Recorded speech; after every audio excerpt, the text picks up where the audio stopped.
কারো দলীয় স্বার্থের কারণে জুলাই সনদের আইনি ভিত্তি দেওয়ার জায়গায় কোনো বাধা তৈরি হয়, সেই দলের সঙ্গে কথা বলে তাদের দলীয় স্বার্থের জায়গা থেকে তাদেরকে বিরত থাকার আহ্বান জানাতে হবে।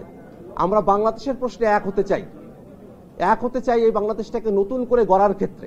বাংলাদেশে একটা গণতান্ত্রিক অর্ডার ফিরিয়ে আনতে হবে।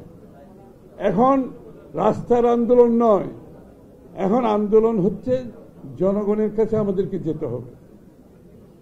আমরা সাংঘর্ষিক রাজনীতির দিকে যেতে পারবো না, আমরা হিংসাপরায়ণ রাজনীতির দিকে যেতে পারবো না।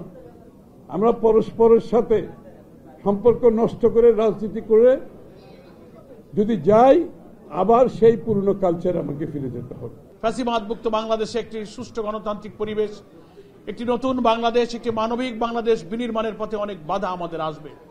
সেজন্য রাজনৈতিক মত পথের ভিন্নতা থাকার সত্ত্বেও আমরা যেন দেশ গঠনের মেজর ইস্যুতে যেন আমরা জাতীয় ঐক্যমত থাকতে পারি।